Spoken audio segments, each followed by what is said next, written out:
La invitación nunca llegó. Mientras todas las madres del barrio presumían los vestidos que usarían en las bodas de sus hijas, yo seguía esperando que Regina me llamara para hablar de los detalles. Seguro está muy ocupada con los preparativos, me decía a mí misma, acariciando el vestido color rosa pálido que había comprado con mis ahorros, imaginando el momento en que la vería caminar hacia el altar. 72 años tengo, y toda mi vida soñé con ese día. Pero en lugar de una invitación, lo que recibí fue un sobremanila con mi nombre escrito en la letra fría de Regina. Mis manos temblaron al abrirlo. Una factura. $28,000. Reembolso por apartamento. Pago requerido antes de la boda. Mis ojos se llenaron de lágrimas mientras leía las palabras que destrozaron mi corazón.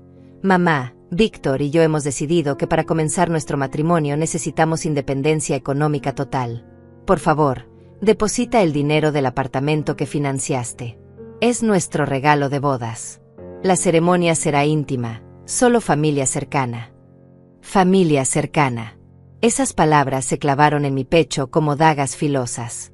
¿Desde cuándo yo no era familia cercana?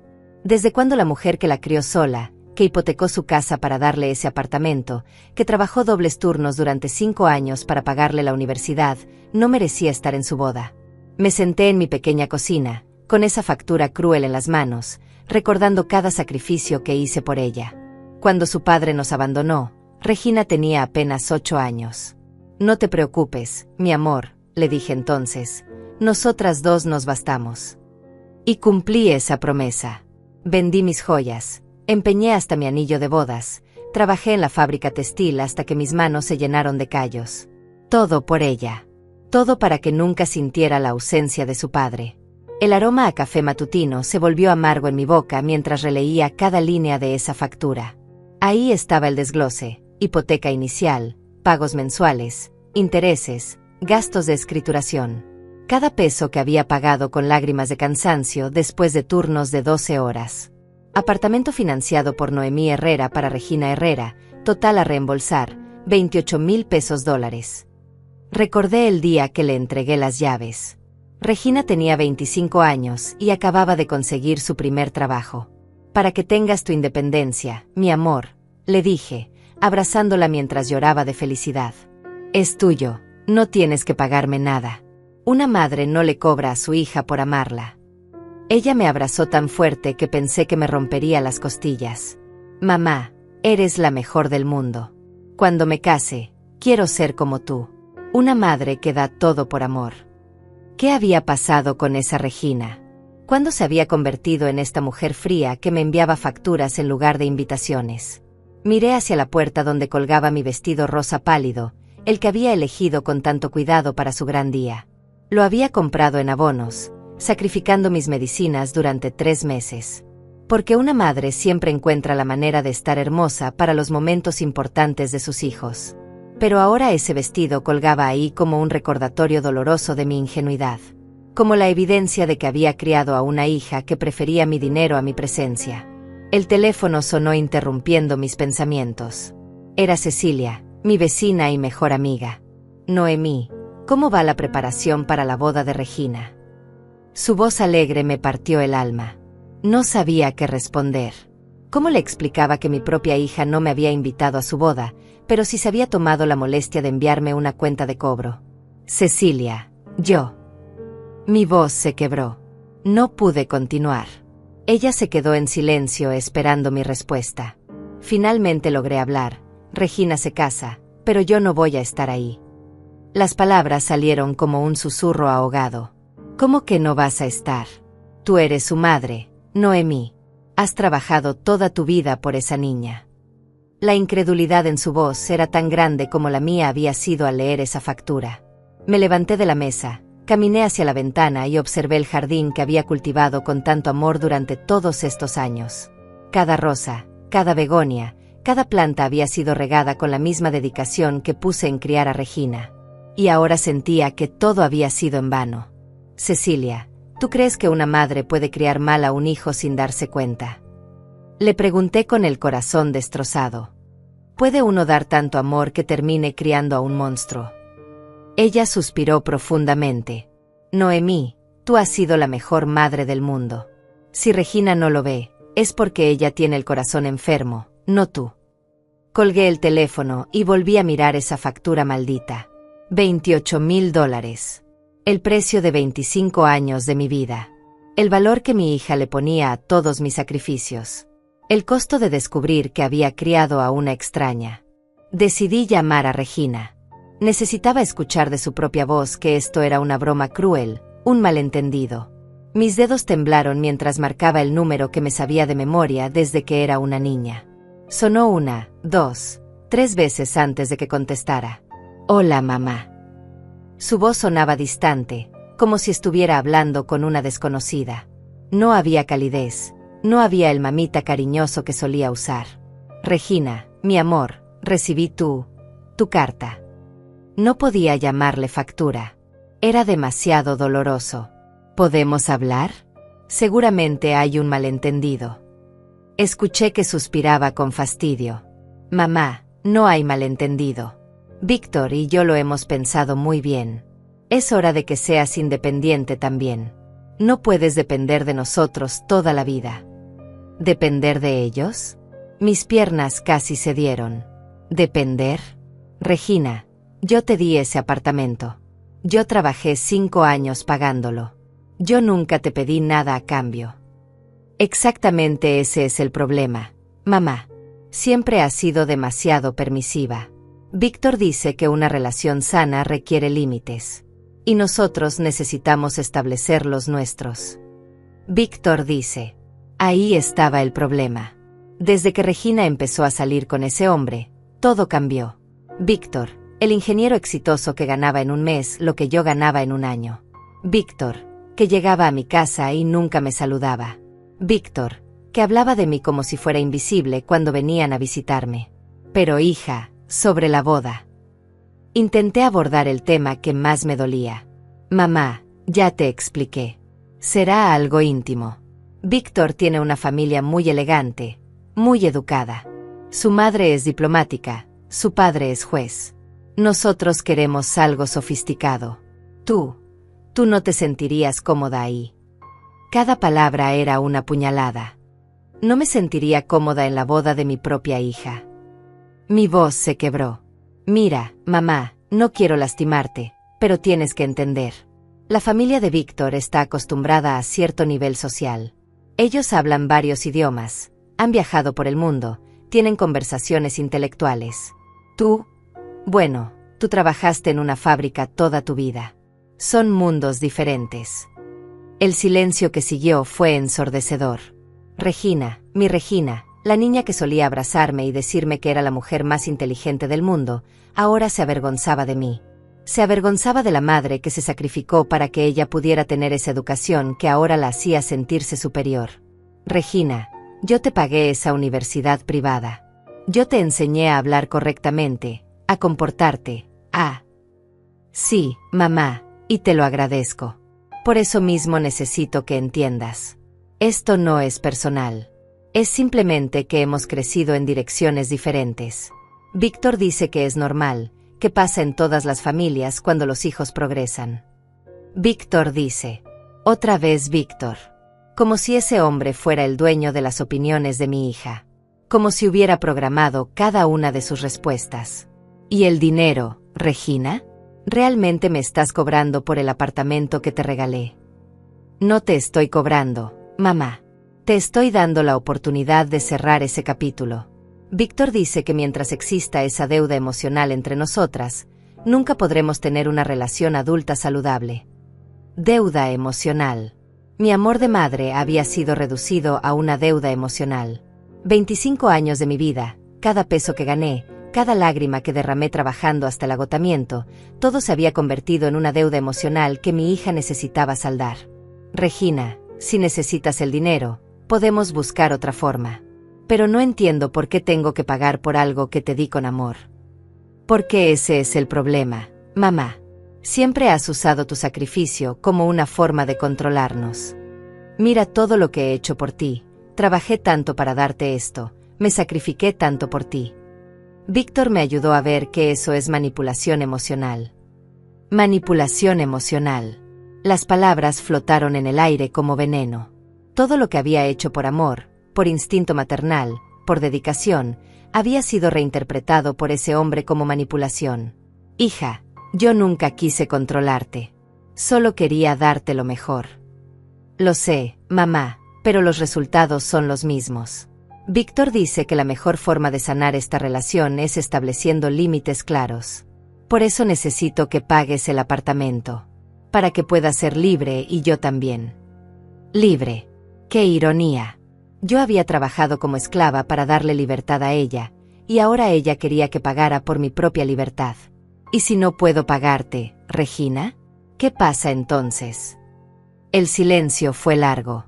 Demasiado largo. Finalmente habló. Mamá, tú tienes tu casa. Puedes venderla, mudarte a algo más pequeño. Víctor dice que a tu edad ya no necesitas tanto espacio.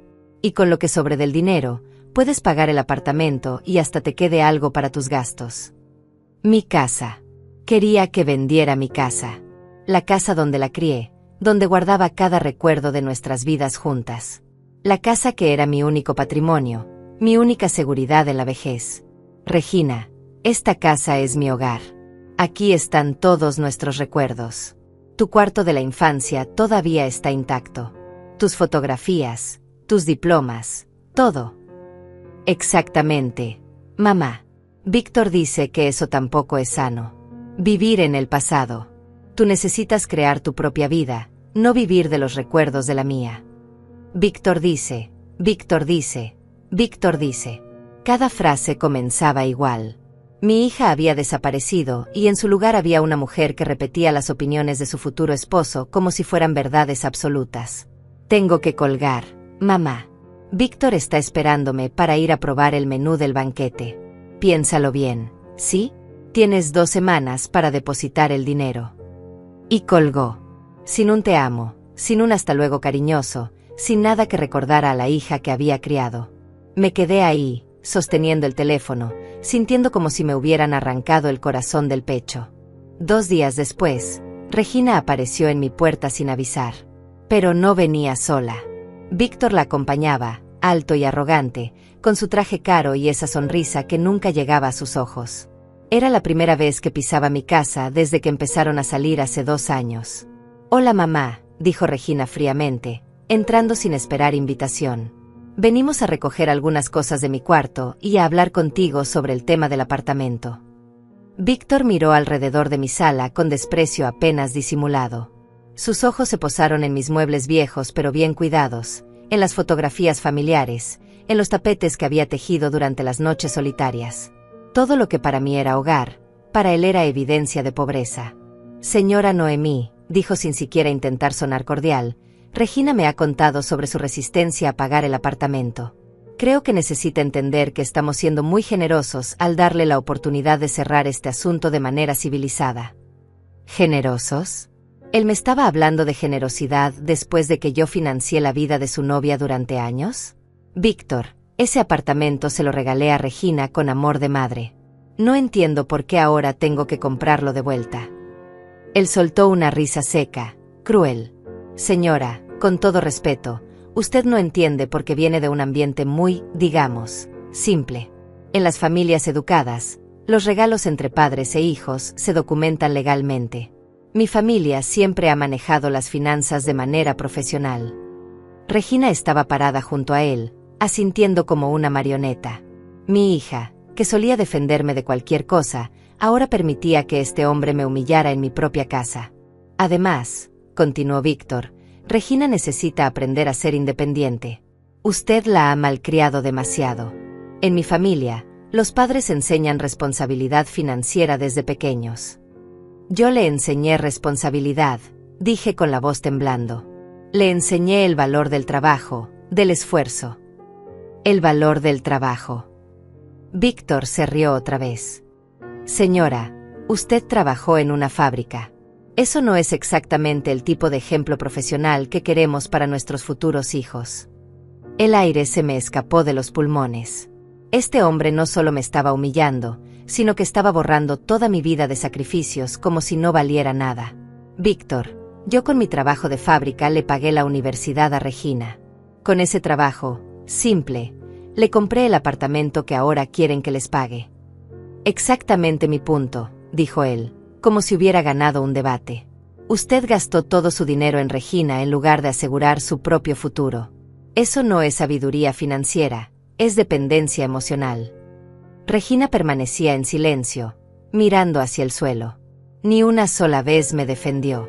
Ni una sola vez le dijo a su novio que parara de insultarme. Regina, le dije directamente, ignorando a Víctor, ¿tú realmente piensas que todo lo que hice por ti fue un error? ¿Que trabajar para darte una vida mejor fue dependencia emocional? Ella finalmente levantó la mirada. Sus ojos, que antes brillaban con amor cuando me veían, ahora estaban fríos y distantes. Mamá, Víctor tiene razón. Tú siempre has usado tus sacrificios para hacerme sentir culpable. Cada vez que quería hacer algo por mi cuenta, tú decías, después de todo lo que he hecho por ti. Eso no es amor, es chantaje. Las palabras cayeron sobre mí como piedras. Cada acusación era más dolorosa que la anterior. Todo lo que había considerado amor maternal, ahora era reinterpretado como manipulación y chantaje. Además, agregó Regina, necesito que entiendas que ya no soy una niña. Tengo 30 años. Es hora de que cortes el cordón umbilical. ¿Cortar el cordón umbilical? Regina, yo solo quería estar en tu boda. Solo quería verte feliz. Víctor intercambió una mirada significativa con Regina, como si hubieran ensayado esta conversación. Sobre eso, dijo él, creo que necesita entender que nuestra boda es un evento muy exclusivo. Mi familia ha invertido mucho dinero en hacer algo elegante. No podemos tener elementos que desentonenen con el ambiente. Elementos que desentonenen. Esas fueron sus palabras exactas. Yo era un elemento que desentonaba. La mujer que había dado toda su vida por Regina era ahora un elemento indeseable. ¿Elementos?, pregunté, sintiendo como la rabia comenzaba a hervir en mi pecho. Mamá, intervino Regina, lo que Víctor quiere decir es que será una celebración muy formal. La familia de él está acostumbrada a cierto protocolo. No queremos que te sientas incómoda. La única que me hace sentir incómoda eres tú, Regina, exploté finalmente. Tú y tu novio presumido que me trata como si fuera basura. Víctor se enderezó, fingiendo estar ofendido. Señora, yo he sido muy respetuoso con usted. Solo estoy tratando de ayudar a Regina a establecer límites saludables. Límites saludables, grité, ya sin poder contenerme. Lo único enfermo aquí es cómo han convertido a mi hija en una extraña. Regina se puso roja de la vergüenza. Mamá, ya basta. Estás siendo dramática otra vez. Exactamente por esto es que no puedes ir a la boda. No sabes comportarte en situaciones delicadas. Esa fue la gota que derramó el vaso. 25 años de amor incondicional reducidos a no sabes comportarte. Caminé hacia la repisa donde tenía todas las fotografías de Regina desde bebé hasta ahora, tomé el marco más grande, donde salíamos abrazadas en su graduación universitaria, y lo estrellé contra el suelo. El vidrio se rompió en 1000 pedazos, como mi corazón, como mi vida, como todo lo que había construido con tanto amor. Ya está, grité con una furia que no sabía que tenía. Se acabó. Si no soy lo suficientemente buena para tu boda, tampoco soy lo suficientemente buena para seguir siendo tu madre. Regina y Víctor me miraron como si me hubiera vuelto loca, como si el problema fuera mi reacción y no la crueldad que me habían infligido. ¿Ves?, le dijo Víctor a Regina en voz baja, pero lo suficientemente alta para que yo escuchara. Te dije que reaccionaría así. Las personas de su clase siempre recurren a la violencia cuando no pueden argumentar racionalmente. Y ahí fue cuando algo se rompió dentro de mí para siempre. No solo el marco de la fotografía, sino algo mucho más profundo. Algo que jamás podría repararse. Váyanse de mi casa, les dije con una calma que me sorprendió incluso a mí. Mi voz ya no temblaba. Ya no suplicaba. Váyanse ahora mismo y no vuelvan nunca más. Regina me miró con los ojos muy abiertos, como si no hubiera esperado esa reacción. Mamá, no tienes que ponerte así. Solo estamos tratando de... He dicho que se vayan. Mi voz cortó el aire como un cuchillo. Y Regina, puedes llevarte todas tus cosas de tu cuarto.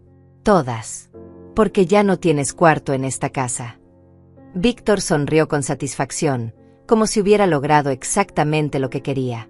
Tomó a Regina del brazo. Vamos, amor. Es mejor que nos vayamos. Ya viste cómo se pone cuando no puede controlarte. Después de que se fueron, me quedé parada en medio de los vidrios rotos, respirando como si hubiera corrido un maratón. Por primera vez en años, mi casa estaba en silencio absoluto. Un silencio que no era lonely, sino liberador. Barrí los vidrios lentamente. Cada fragmento que recogía era un pedazo de la ilusión que había construido sobre mi hija. Cuando terminé, me serví una taza de té y me senté en mi sillón favorito. Por primera vez en semanas, no sentía ese nudo en el estómago. La ansiedad había desaparecido. El teléfono sonó. Era Cecilia. Noemí, ¿cómo estás? Te vi muy pálida ayer. Le conté todo. Cada palabra cruel, cada humillación, cada momento de esa visita infernal. Cecilia escuchó en silencio, y cuando terminé, suspiró profundamente. Noemí, ¿tú sabes lo que acabas de hacer? Acabas de recuperar tu dignidad. ¿Mi dignidad? Cecilia, acabo de echar a mi única hija de mi casa. No, mi amor. Acabas de echar a una extraña que se llevó a tu hija hace tiempo. La Regina que conocíamos murió cuando se juntó con ese hombre. Sus palabras me consolaron más de lo que esperaba. Esa noche dormí profundamente por primera vez en meses. No tuve pesadillas sobre la boda, no me desperté pensando en vestidos que nunca usaría, no me torturé imaginando cómo sería ver a mi hija caminar hacia el altar sin mí. A la mañana siguiente, mientras desayunaba en paz, sonó el timbre. Era el cartero con un sobrecertificado. Mi corazón se aceleró pensando que podría ser Regina pidiendo disculpas, pero el remitente me dejó sin aliento, Bufete Jurídico Morales y Asociados. Con manos temblorosas abrí el sobre. Era una carta de un abogado informándome que José Luis Herrera, mi hermano mayor que había emigrado a Estados Unidos 30 años atrás, había fallecido y me había dejado una herencia. José Luis, quien nunca se casó, quien trabajó toda su vida como ingeniero en Texas, me había dejado todo, su casa, sus ahorros, sus inversiones. La cantidad me mareó, $250,000. No podía creerlo. José Luis y yo habíamos perdido contacto cuando él emigró. Intercambiábamos cartas navideñas, pero nada más. Según la carta del abogado, él había seguido mi vida a través de las redes sociales de Regina. Había visto todas las fotografías de su graduación, conocía sobre el apartamento que le compré, sabía sobre mi trabajo en la fábrica. La carta incluía una nota personal que José Luis había dejado para mí. Hermana, siempre admiré tu dedicación como madre. Sé que sacrificaste todo por Regina. Este dinero es para que finalmente vivas para ti. No cometas mis errores. Yo viví solo y trabajé solo, pensando que el dinero era lo más importante. Tú viviste entregando todo tu amor, creyendo que el amor era suficiente. Ambos nos equivocamos. El equilibrio está en amarse a uno mismo también. Usa este dinero para ser feliz. Te amo. José Luis. Lloré. Lloré como no había llorado en años. Pero no de tristeza, sino de una mezcla extraña de dolor por la pérdida de mi hermano y alivio por esta bendición inesperada. Era como si José Luis hubiera llegado desde el cielo para rescatarme en el momento más oscuro de mi vida. Esa tarde llamé al abogado Antonio Morales para confirmar todos los detalles. Su voz era amable y profesional. Señora Noemí, su hermano fue muy específico en sus instrucciones. Quería asegurarse de que usted recibiera todo sin complicaciones. También dejó instrucciones adicionales. ¿Qué tipo de instrucciones? Dejó fondos específicos para que usted pueda viajar. Dijo textualmente, mi hermana trabajó toda su vida para otros. Quiero que este dinero le permita vivir para ella por primera vez. Incluso dejó sugerencias de destinos, Europa, las playas del Caribe, lugares que él visitó y pensó que a usted le gustarían. José Luis me conocía mejor de lo que yo pensaba.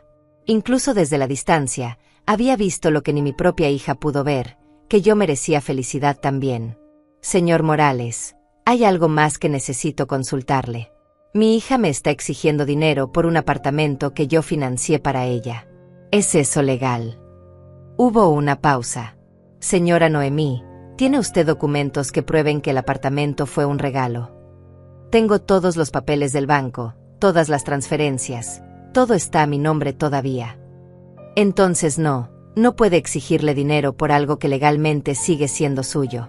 De hecho, si quisiera, usted podría recuperar ese apartamento.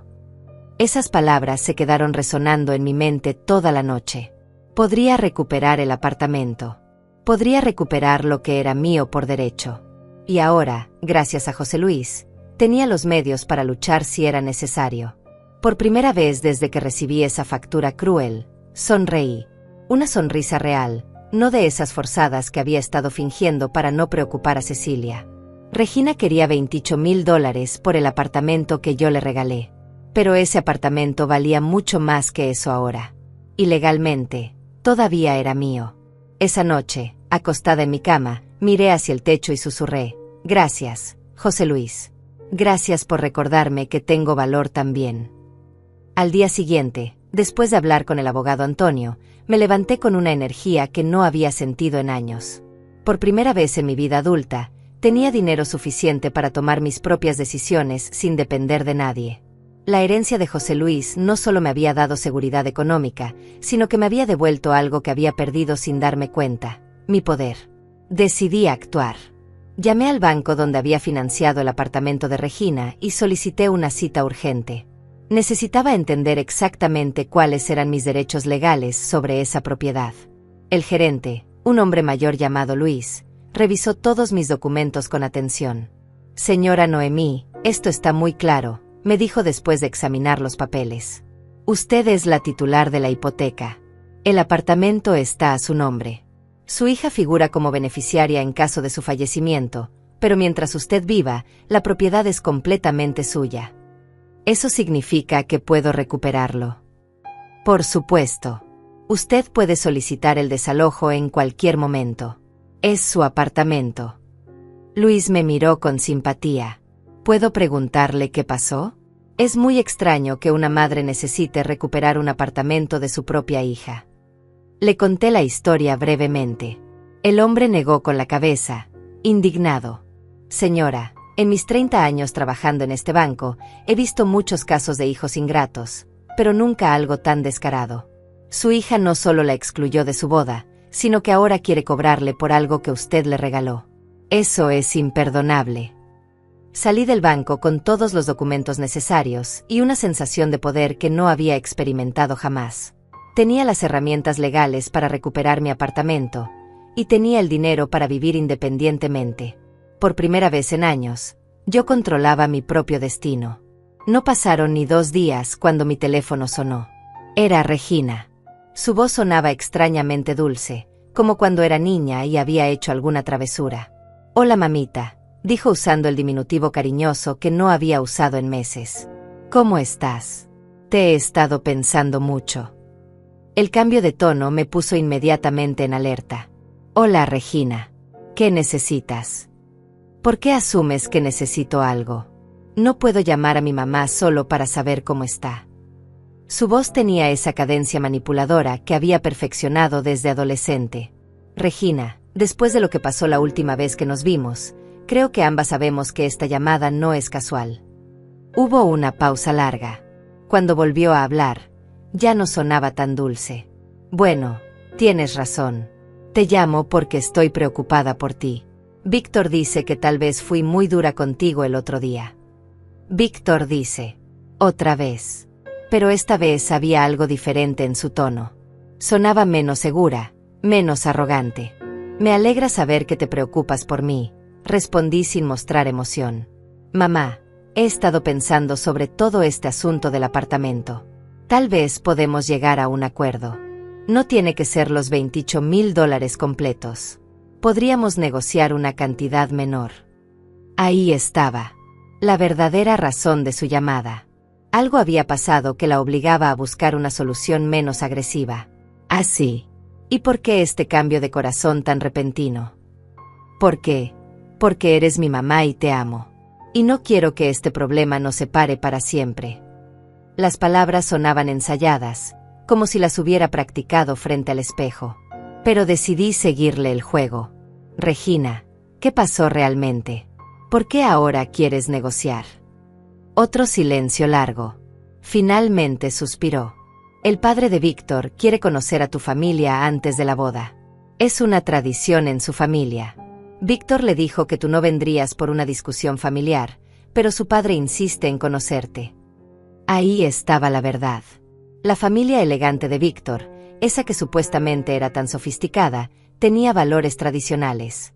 Y esos valores incluían conocer a la familia de la novia, incluso si esa familia trabajaba en fábricas. Entiendo, dije con calma. ¿Y qué propone Víctor ahora?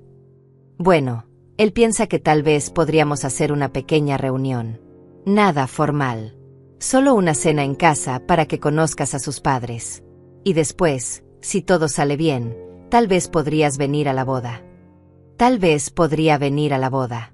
Como si fuera un privilegio que me concedían por buena conducta. Y sobre el dinero del apartamento. Como te dije, podemos negociar. Tal vez la mitad. $14,000. Es una cifra muy razonable. Muy razonable. Regina quería cobrarme $14,000 por el privilegio de conocer a los padres de su novio y tal vez ser invitada a su boda. Regina, necesito preguntarte algo y quiero que me respondas con honestidad. ¿Esta idea de cobrarme por el apartamento fue tuya o de Víctor? ¿Qué importa eso, mamá? Lo importante es que encontremos una solución que funcione para todos. Importa porque quiero saber si mi hija se convirtió en una extorsionista por cuenta propia o si la convirtieron en una. Mamá, no estoy extorsionando a nadie. Solo estoy tratando de establecer límites adultos en nuestra relación. Límites adultos. Otra frase que sonaba sacada directamente del manual de Víctor. Regina, ¿tú realmente crees que una relación adulta saludable incluye cobrarle a tu madre por regalos que te hizo con amor? Mamá, ya hablamos de esto. Víctor me explicó que... grité, interrumpiéndola. Para de decirme lo que Víctor te explicó. ¿Dónde está Regina en todo esto? ¿Dónde está mi hija, la que tenía opiniones propias, la que pensaba con su propia cabeza? Yo soy Regina, mamá. Solo que ahora soy una Regina más madura, más independiente. No, tú eres un eco de Víctor. Eres una versión vacía de mi hija que repite todo lo que él dice como si fueras un loro. Ya basta, mamá. Exactamente por esto es que Víctor dice que necesitamos límites. Tú no puedes aceptar que yo haya crecido. ¿Crecer? ¿Tú llamas crecer a humillar a tu madre? ¿A cobrarle por amor que te dio gratis? ¿A avergonzarte de la mujer que se sacrificó para darte todo lo que tienes?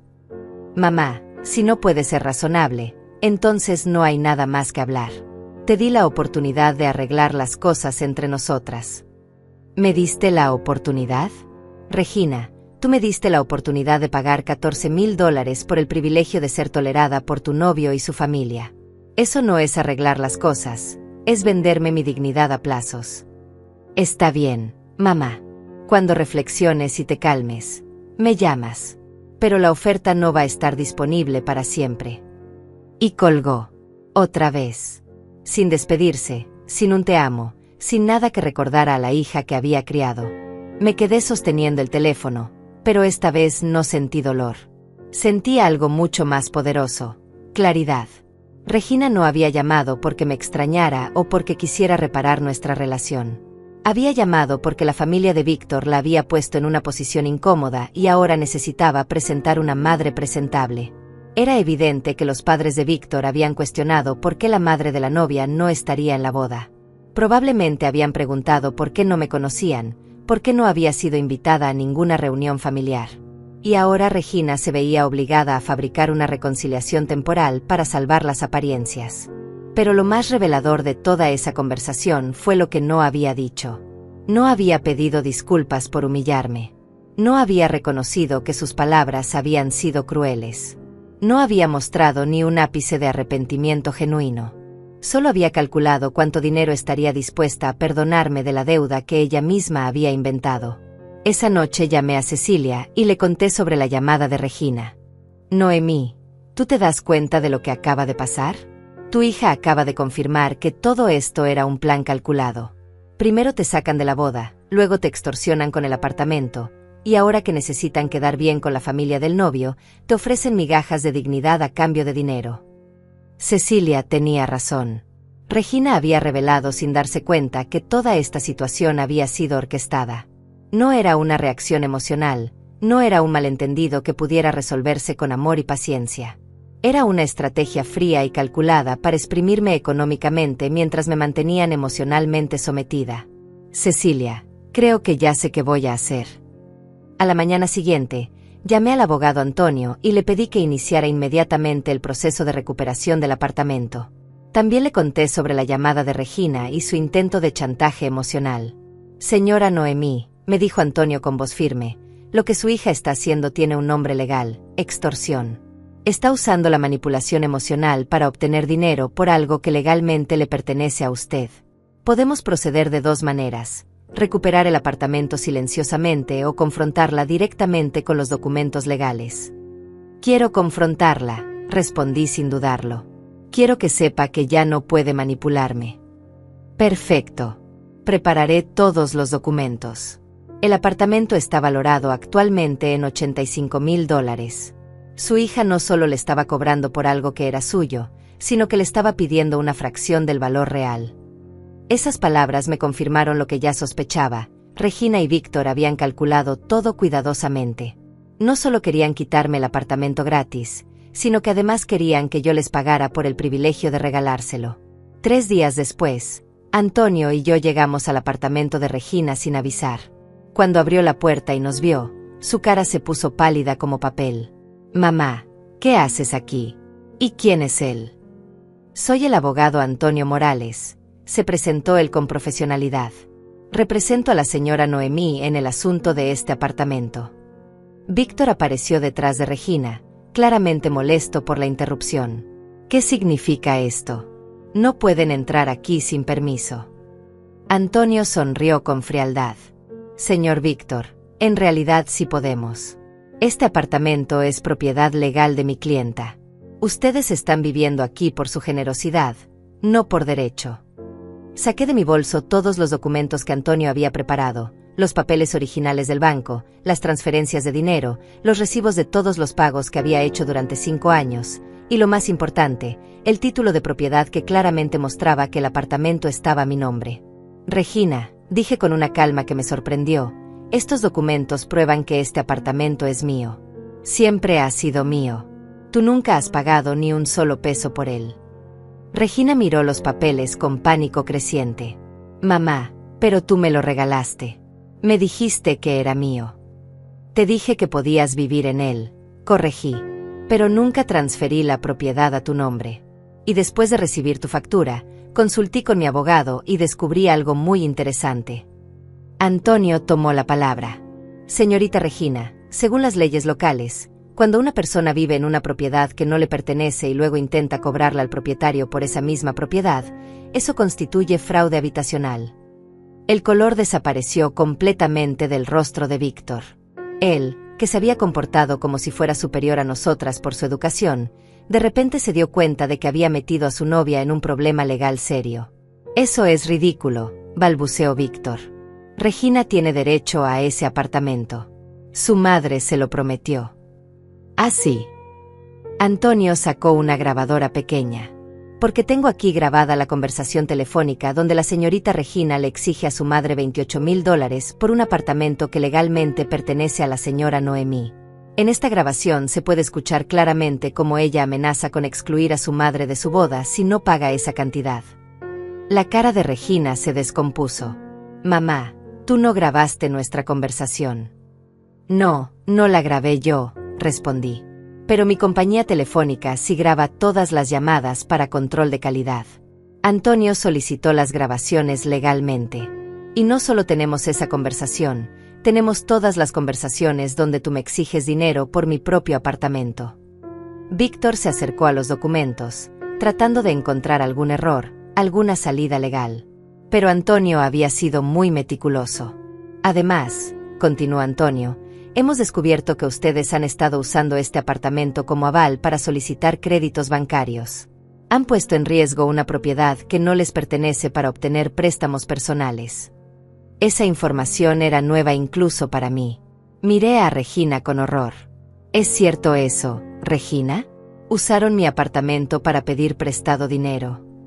Ella no pudo sostener mi mirada. Víctor intervino nerviosamente. Solo fueron préstamos pequeños para los gastos de la boda. Pensábamos pagarlos después de que usted nos transfiriera la propiedad. Después de que yo les transfiriera la propiedad. Repetí sus palabras lentamente. O sea que ya tenían planeado apropiarse de mi apartamento. No es apropiarse, dijo Víctor defensivamente. Regina es su hija. Es natural que heredara sus propiedades. Pero yo no estoy muerta, respondí con una frialdad que me sorprendió. Y después de lo que han hecho, puedo asegurarles que Regina no va a heredar absolutamente nada de mí. Antonio abrió su maletín y sacó otros documentos. Señorita Regina, señor Víctor, tienen 24 horas para desalojar este apartamento. Si no lo hacen voluntariamente, procederemos con el desalojo legal. También deben presentarse en el banco mañana para cancelar cualquier préstamo que hayan solicitado usando esta propiedad como garantía. No pueden hacer esto, gritó Víctor. Tenemos derechos. Llevamos viviendo aquí 2 años. Sus derechos terminaron en el momento en que decidieron extorsionar a la propietaria, respondió Antonio con firmeza. Y para su información, la señora Noemí ha decidido vender este apartamento. Ya tenemos un comprador interesado. Esa parte era cierta. Antonio había contactado a un inversionista que estaba dispuesto a pagar el precio completo del mercado, $85,000. Regina finalmente encontró su voz. Mamá, no puedes hacer esto. Soy tu hija. Todo lo que tienes debería ser mío eventualmente. Regina, le dije mirándola directamente a los ojos.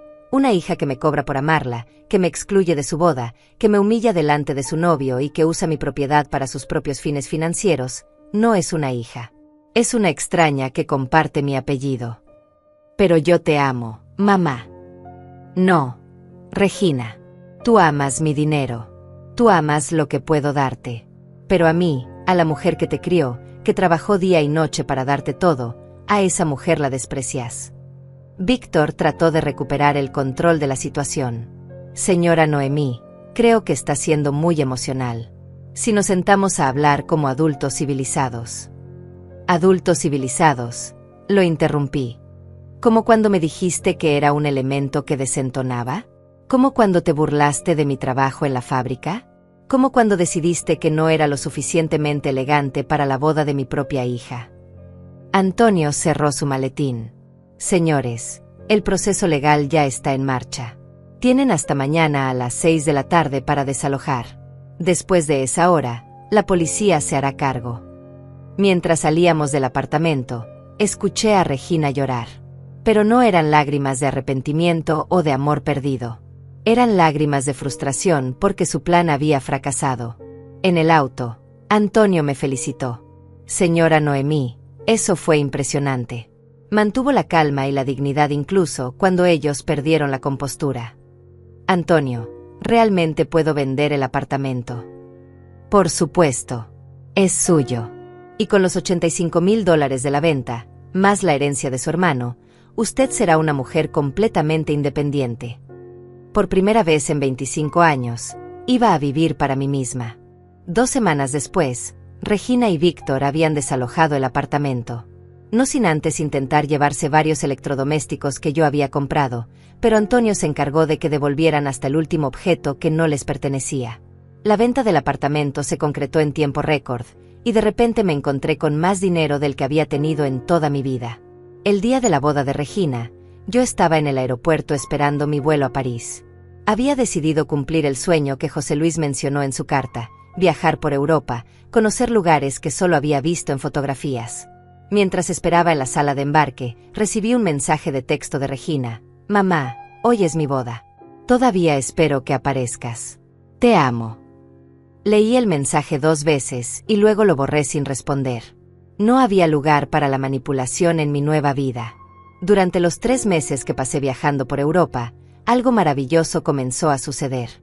Por primera vez en mi vida adulta, nadie dependía de mí.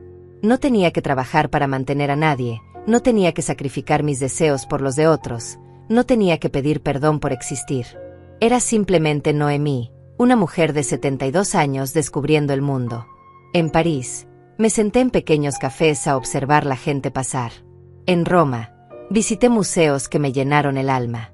En Barcelona, caminé por parques donde nunca me había imaginado estando. Cada día era una revelación. Yo tenía valor por mí misma, no solo como la madre de alguien. Durante mi viaje, comencé a escribir en un diario. Al principio solo anotaba los lugares que visitaba, pero poco a poco empecé a escribir sobre mi vida, sobre los años que había perdido viviendo para otros, sobre la liberación que sentía al vivir finalmente para mí. Una tarde, en un café de Venecia, una mujer mayor se sentó a mi mesa. Era estadounidense, viajaba sola como yo. Comenzamos a conversar y cuando le conté mi historia, sus ojos se llenaron de lágrimas. Noemí, me dijo, yo tengo una hija igual. Durante años me ha usado financieramente mientras me trata como si fuera una carga. Tu historia me da esperanza de que yo también puedo liberarme. Esa conversación me hizo entender que mi experiencia no era única. Había miles de madres en el mundo viviendo situaciones similares, creyendo que el amor maternal significaba aceptar cualquier tipo de maltrato de sus hijos. Cuando regresé a mi país, decidí vender mi casa también. Ya no necesitaba tanto espacio, y los recuerdos de Regina estaban en cada rincón. Compré un apartamento pequeño pero hermoso en el centro de la ciudad, cerca de parques y librerías. Con el dinero restante, establecí un fondo de inversión que me garantizaba ingresos mensuales por el resto de mi vida. Pero lo más importante que hice fue empezar a escribir un blog sobre mi experiencia. Lo llamé Madres que se liberan. Comenzó como una forma de procesar mis sentimientos, pero pronto empezaron a llegar comentarios de mujeres de todo el continente contando historias similares. Había madres que trabajaban para mantener a hijos adultos que las despreciaban. Madres que habían hipotecado sus casas para pagar las deudas de hijos irresponsables. Madres que aceptaban humillaciones constantes porque creían que eso era amor maternal. Mi historia se volvió viral. Medios de comunicación me contactaron para entrevistas. Psicólogos me invitaron a conferencias para hablar sobre la codependencia familiar. Pero lo que más me emocionaba eran los mensajes privados de mujeres diciéndome que mi historia les había dado valor para cambiar sus propias vidas. 6 meses después de la boda de Regina, recibí una llamada suya. Su voz sonaba diferente, más pequeña, menos arrogante. Mamá, ¿podemos hablar? Necesito verte. Regina, no tenemos nada de qué hablar. Tú tomaste tus decisiones, yo tomé las mías. Mamá, por favor. Víctor y yo. Las cosas no están yendo bien. Él no es la persona que yo pensaba que era. ¡Qué predecible! Ahora que Víctor había mostrado su verdadera cara, Regina quería volver corriendo a la madre que había humillado y abandonado. Regina, siento mucho que las cosas no hayan resultado como esperabas. Pero eso ya no es mi problema. ¿Cómo puedes decir eso? Soy tu hija. Una hija no le cobra a su madre por amarla. Una hija no avergüenza a su madre delante de extraños. Una hija no excluye a su madre de los momentos más importantes de su vida. Tú no fuiste mi hija cuando más lo necesité, así que yo no voy a ser tu madre ahora que más lo necesitas. Pero mamá, yo estaba confundida. Víctor me manipuló, me convenció de que... Regina, Víctor no te puso una pistola en la cabeza. Cada palabra cruel que me dijiste salió de tu boca. Cada humillación que me hiciste vivir fue decisión tuya. No puedes culpar a Víctor por revelar quién eras realmente. Hubo un silencio largo. Finalmente, Regina preguntó, ¿qué tengo que hacer para que me perdones? Nada, respondí con una calma que me sorprendió. No tienes que hacer nada porque no estoy esperando que hagas nada. He aprendido a vivir sin ti, y he descubierto que soy más feliz así. No me amas. Te amo lo suficiente como para no permitir que me destruyas otra vez. Y colgué. Por última vez. Un año después, mientras escribía mi libro sobre la experiencia de liberarse de hijos tóxicos, reflexioné sobre todo lo que había aprendido. El amor verdadero no exige sacrificios infinitos. El amor verdadero no acepta humillaciones. El amor verdadero no se cobra con dinero ni se paga con dignidad. Había criado a Regina creyendo que dar todo de mí era amor, pero en realidad fue miedo. Miedo a no ser suficiente, miedo a perder su cariño, miedo a estar sola. Ese miedo me hizo crear a una hija que creía tener derecho a todo sin dar nada a cambio. Ahora, A los 73 años, había aprendido la lección más importante de mi vida. Antes de poder amar a otros sanamente, tenía que aprender a amarme a mí misma. Tenía que valorar mi propia felicidad, respetar mi propia dignidad, proteger mi propio corazón. Mi nueva vida estaba llena de paz. Tenía amigas verdaderas como Cecilia, que me valoraban por quien era, no por lo que podía darles. Tenía proyectos que me emocionaban, como mi blog y mi libro. Tenía recursos económicos para vivir cómodamente sin depender de nadie. Pero sobre todo, tenía algo que no había tenido en 25 años: respeto por mí misma. Cada mañana me despertaba sintiéndome agradecida por haber encontrado la fuerza para liberarme. Cada noche me acostaba orgullosa de la mujer en la que me había convertido. Ya no era solo la madre de Regina. Era Noemí, una mujer completa, valiosa e independiente. Y esa mujer valía mucho más que $28,000. Valía mucho más que cualquier precio que alguien quisiera ponerle a su amor. 2 años después de recuperar mi apartamento, mi vida había cambiado de maneras que nunca imaginé posibles. Mi libro Madres que se liberan, cuando el amor se convierte en prisión, se había convertido en un bestseller en varios países. Cada día recibía cientos de mensajes de mujeres contándome cómo mi historia las había inspirado a cambiar sus propias vidas. Pero lo que más me emocionaba no eran las ventas del libro, sino las historias reales de transformación que llegaban a mi correo electrónico. Gabriela, una mujer de 60 años de México, me escribió para contarme que después de leer mi libro había dejado de enviarle dinero a su hijo drogadicto que la amenazaba constantemente. Por primera vez en 10 años, había logrado ahorrar dinero para ella misma. Cecilia se había convertido en mi socia en este nuevo proyecto de vida. Juntas habíamos creado una fundación llamada Madres Libres que ofrecía apoyo psicológico y legal a mujeres que vivían situaciones de abuso emocional por parte de sus hijos adultos. Era increíble descubrir cuántas madres existían que se sentían culpables por poner límites a hijos manipuladores. Una tarde, mientras revisaba las cartas que llegaban a la fundación, encontré una que me heló la sangre. Era de una mujer llamada Antonia, de 65 años, que me contaba que su hijo le había quitado su casa, sus ahorros y ahora vivía en un cuarto de azotea mientras él disfrutaba de la propiedad que ella había trabajado toda su vida para conseguir. He leído su libro 10 veces, escribía, pero no sé cómo hacer lo que usted hizo. No tengo dinero para abogados, no tengo familia que me apoye. ¿Existe alguna forma de ayudarme? Esa carta me partió el corazón, pero también me llenó de determinación. Al día siguiente, llamé a Antonio y le propuse crear un programa de asistencia legal gratuita para madres en situaciones similares. Noemí, me dijo Antonio, eso sería maravilloso, pero necesitarías un equipo grande de abogados. Los costos serían enormes. Antonio, tengo todo el dinero de la venta del apartamento, de la herencia de José Luis y ahora las regalías del libro. Si no uso ese dinero para ayudar a otras mujeres que vivieron lo que yo viví, ¿para qué me sirve? 3 meses después, habíamos abierto la primera oficina de Madres Libres con 5 abogados trabajando pro bono para casos de abuso económico familiar. La respuesta fue abrumadora. En el primer mes, recibimos más de 200 solicitudes de ayuda. La historia de Antonia fue uno de nuestros primeros casos exitosos. Su hijo no solo tuvo que devolverle la casa, sino que fue obligado por el juez a pagarle una compensación por los años que la había mantenido en condiciones infrahumanas. Cuando Antonia recuperó su hogar, lloró en mis brazos como una niña. Noemí, me dijo entre sollozos, durante 5 años pensé que merecía vivir en ese cuarto horrible porque era una mala madre. Mi hijo me convenció de que todo lo que me había pasado era mi culpa. Tu libro me enseñó que el problema no era yo. El problema era él. Esas palabras me confirmaron que había encontrado mi verdadero propósito en la vida. No había nacido solo para ser la madre de Regina. Había nacido para ser una voz para todas las madres silenciadas, humilladas y abusadas por hijos que confundían amor con servidumbre. Mi segundo libro, Hijos Tóxicos, Guía de Supervivencia para Padres Maltratados, se publicó 1 año después y tuvo aún más éxito que el primero. Universidades me invitaban a dar conferencias sobre psicología familiar. Programas de televisión me entrevistaban como experta en relaciones familiares disfuncionales. Pero lo que más disfrutaba eran los grupos de apoyo que dirigía cada semana en la fundación.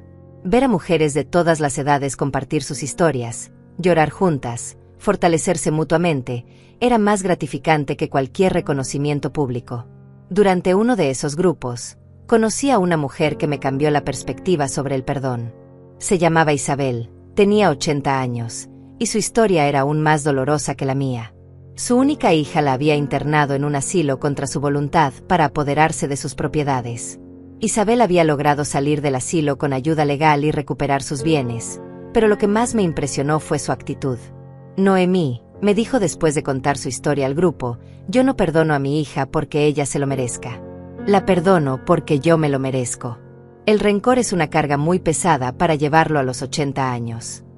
Sus palabras me hicieron reflexionar profundamente sobre mi propia relación con el perdón. Durante 2 años, había vivido sin rencor hacia Regina, pero tampoco había experimentado perdón. Simplemente había creado una muralla emocional que me protegía de volver a ser lastimada. Isabel me enseñó que el perdón no significaba reconciliación. No significaba permitir que Regina volviera a mi vida. Significaba liberar mi corazón del peso de su traición para poder llenarlo completamente de amor propio y nuevas experiencias.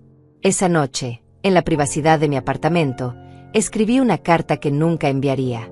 Regina, te perdono. No porque lo que hiciste esté bien, sino porque yo merezco vivir sin el veneno del rencor en mi corazón. Te perdono por cobrarme por mi amor. Te perdono por humillarme delante de tu novio. Te perdono por robarme la ilusión de estar en tu boda. Te perdono por hacerme creer que era una mala madre cuando en realidad eras tú una mala hija. Te perdono porque el perdón me libera a mí, no a ti. Después de escribir esa carta, la quemé en mi chimenea y sentí como si hubiera liberado el último lazo que me ataba al pasado doloroso. 3 años después de nuestra última conversación, recibí noticias de Regina a través de Cecilia, quien se había encontrado con una conocida mutua en el supermercado. Regina se había divorciado de Víctor después de descubrir que le era infiel con su secretaria. Ahora vivía sola en un apartamento pequeño, trabajando en un empleo mal pagado, luchando para sobrevivir económicamente. La conocida le había preguntado a Cecilia si yo estaría dispuesta a ayudar a Regina en su momento difícil. Cecilia me contó la conversación esa misma tarde. ¿Y qué le respondiste?, le pregunté. Le dije que Noemí ya ayudó a Regina todo lo que tenía que ayudarla. Ahora Regina tiene que aprender a ayudarse a sí misma. Sentí una profunda paz al escuchar esas palabras. No sentí alegría por las dificultades de Regina, pero tampoco sentí el impulso automático de rescatarla que había tenido durante tantos años. Sentí neutralidad. Y esa neutralidad era evidencia de que realmente había sanado. Regina había tomado sus decisiones cuando tenía poder, estabilidad y opciones. Había elegido el dinero sobre el amor, la arrogancia sobre la humildad, la crueldad sobre la compasión. Ahora tendría que vivir con las consecuencias de esas decisiones, igual que yo había vivido con las consecuencias de amarla incondicionalmente durante tantos años. La diferencia era que mis consecuencias me habían llevado a una vida de plenitud, propósito y paz. Las suyas la habían llevado a la soledad y las dificultades económicas que tanto había despreciado en mí. Por primera vez en mi vida, entendí completamente lo que significaba la justicia cósmica. 5 años después de aquella factura cruel que cambió mi vida para siempre, me encuentro sentada en la terraza de mi nuevo apartamento, viendo el atardecer sobre la ciudad. A mis 77 años, puedo decir honestamente que estos han sido los años más felices de mi existencia. La mujer que trabajaba en la fábrica hasta el agotamiento para mantener a una hija ingrata parece un recuerdo lejano, como si fuera la historia de otra persona. Mi fundación Madres Libres ahora tiene oficinas en 12 países. Hemos ayudado a más de 3.000 mujeres a recuperar su dignidad, sus propiedades y, más importante, su amor propio. Cada caso exitoso es una victoria no solo para esa mujer, sino para todas las madres que se han sacrificado en silencio durante décadas. Esta mañana recibí una carta que me llenó de una alegría indescriptible. Era de María Elena, una de las primeras mujeres que ayudamos hace 4 años. Su hijo la había mantenido como sirvienta en su propia casa mientras él vivía como rey con su familia. Después de nuestro apoyo legal, ella recuperó el control de su hogar y estableció límites claros. Querida Noemí, escribía, mi hijo finalmente entendió que una madre no es una esclava. Ahora me respeta, me visita como invitado en mi casa, y por primera vez en años me dice, te amo, sin que suene a manipulación. No todas las historias terminan en separación total. Algunas veces, cuando los hijos pierden el poder de abusar, aprenden a amar de verdad. Quería que supieras que tu ejemplo no solo me devolvió mi dignidad, sino que también salvó mi relación con mi hijo. Esa carta me recordó algo fundamental. Mi historia con Regina no era la única posible. Había diferentes finales para diferentes situaciones. Lo importante no era que todas las madres rompieran con sus hijos, sino que todas las madres aprendieran a valorarse a sí mismas lo suficiente como para no aceptar maltrato. La semana pasada, mientras firmaba ejemplares de mi tercer libro El amor que libera, redefiniendo las relaciones familiares, una joven se acercó a mi mesa con lágrimas en los ojos. «Señora Noemí», me dijo, «yo soy Regina. No la Regina de su historia, sino otra Regina. Tengo 25 años y después de leer sus libros me di cuenta de que estaba tratando a mi madre exactamente como la Regina de su historia la trató a usted». Sus palabras me despertaron antes de que fuera demasiado tarde. Esa joven me abrazó con una gratitud que me conmovió profundamente. «Gracias a usted, llamé a mi madre para pedirle perdón.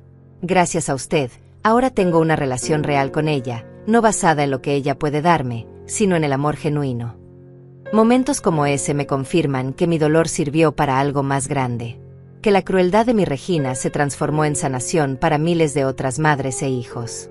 Que mi historia rota se convirtió en esperanza para familias que aún podían repararse. Cecilia sigue siendo mi mejor amiga y socia en la fundación. Ayer, mientras revisábamos los casos nuevos, me dijo algo que me hizo reflexionar. «Noemí, ¿te has dado cuenta de que nunca mencionas a Regina con dolor? Solo hablas de ella como una experiencia que te trajo hasta aquí». Tenía razón. Regina se había convertido en un capítulo cerrado de mi libro, no en una herida abierta que me sangraba constantemente. Había logrado algo que creía imposible: desapegarme emocionalmente de mi propia hija sin perder mi capacidad de amar.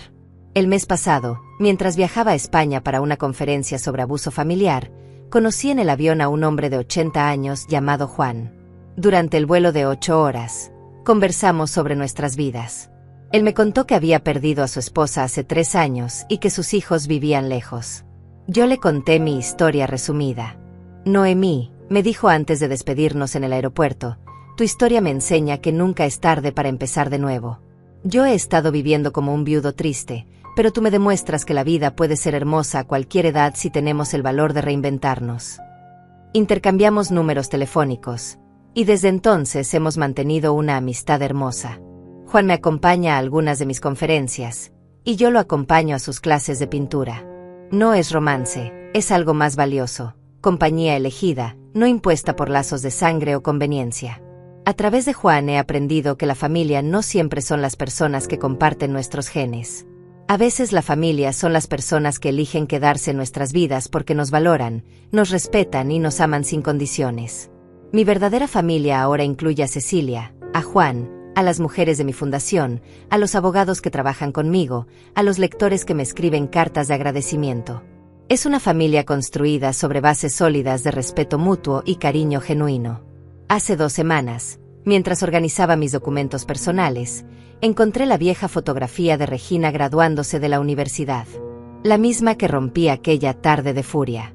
Alguien la había reparado y me la había devuelto, aunque no recuerdo quién. Miré esa imagen de mi hija sonriendo con su toga y birrete, y no sentí ni dolor ni nostalgia. Sentí neutralidad. Guardé la fotografía en una caja con otros recuerdos del pasado. No la tiré porque ya no necesito destruir símbolos para sentirme libre. Pero tampoco la puse en mi sala porque ya no necesito aferrarme a memorias para sentirme completa. Esta tarde, después de terminar de escribir estas líneas finales de mi historia, me haré un té, me sentaré en mi terraza favorita y leeré un libro que no tenga nada que ver con madres, hijos o familias disfuncionales. Tal vez una novela de amor, o un libro de viajes, o simplemente un poemario que me haga sonreír. Porque he aprendido que la vida es mucho más que los roles que nos asignan al nacer. Yo no nací solo para ser madre, aunque durante muchos años creí que ese era mi único propósito. Nací para ser Noemí, una mujer completa, valiosa e independiente que también fue madre durante un tiempo. Si mi historia llegara a los oídos de Regina, espero que le sirva para entender que una madre que se respeta a sí misma es un mejor ejemplo que una madre que se sacrifica hasta desaparecer. Espero que aprenda que el amor verdadero no exige precio, pero tampoco acepta humillaciones. Y si Regina algún día tiene hijos propios, espero que recuerde que ser madre no significa ser esclava. Que dar amor no requiere perder dignidad. Que criar hijos no implica renunciar a ser persona. Pero sobre todo, espero que entienda algo que me tomó 72 años aprender. El amor más importante que podemos dar a nuestros hijos es el amor propio. Porque los hijos que ven madres que se respetan, aprenden a respetar. Los hijos que ven madres que se valoran, aprenden a valorar. Mi hija no me invitó a su boda, pero me envió una factura que me cambió la vida. Sin saberlo, Regina me dio el regalo más grande que podía darme. Me obligó a encontrarme a mí misma.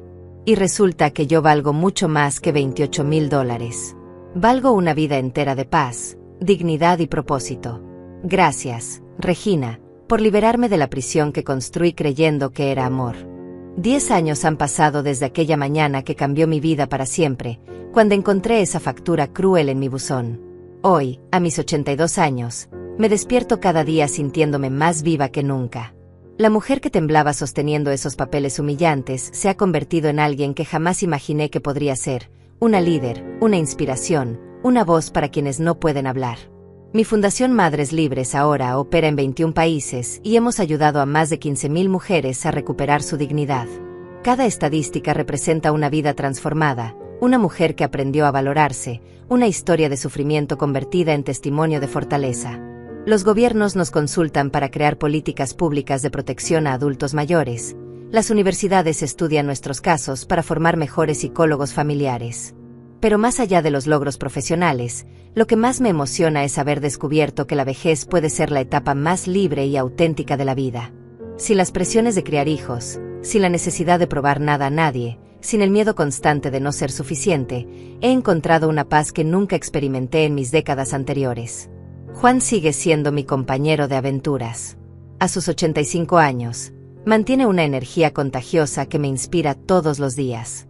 Juntos hemos viajado a lugares que solo había soñado: las auroras boreales en Noruega, los templos antiguos de Camboya, las playas infinitas de Nueva Zelanda. Cada viaje es una celebración de nuestra libertad tardía pero merecida.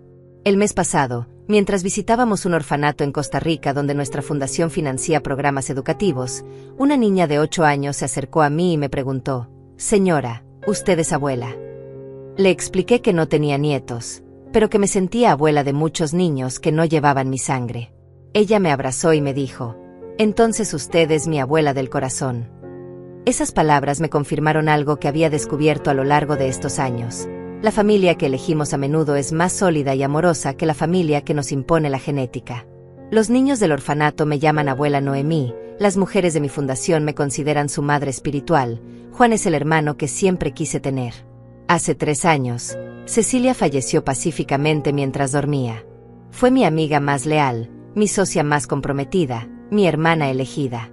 En su funeral, mientras leía el elogio que había preparado, miré a todas las personas que lloraban su partida y me di cuenta de que eso era lo que realmente importaba: dejar huellas de amor genuino en los corazones de quienes nos conocieron. Cecilia me había enseñado que la verdadera riqueza no se mide en propiedades o cuentas bancarias, sino en cuántas personas pueden decir sinceramente que sus vidas fueron mejores porque estuviste en ellas. Por esa medida, tanto ella como yo éramos millonarias. 2 años después de la muerte de Cecilia, recibí una carta inesperada. Era de Regina. Después de una década de silencio absoluto, mi hija había decidido escribirme. La carta era larga, llena de disculpas y explicaciones sobre cómo Víctor la había manipulado, cómo había perdido todo después del divorcio, cómo había luchado durante años para sobrevivir económicamente. «Mamá», escribía, «he visto tus entrevistas en televisión, he leído sobre tu fundación, he escuchado a otras personas hablar de ti con admiración. Me da orgullo ser tu hija, pero también me da vergüenza haber sido tan cruel contigo. No espero perdón, solo quería que supieras que finalmente entendí el daño que te hice». Leí la carta completa sin sentir las emociones turbulentas que había esperado. No sentí rabia ni dolor, pero tampoco sentí la urgencia de correr a rescatarla que habría sentido 10 años atrás. Sentí algo parecido a la compasión que sentiría por cualquier extraña que hubiera cometido errores graves y ahora los lamentaba.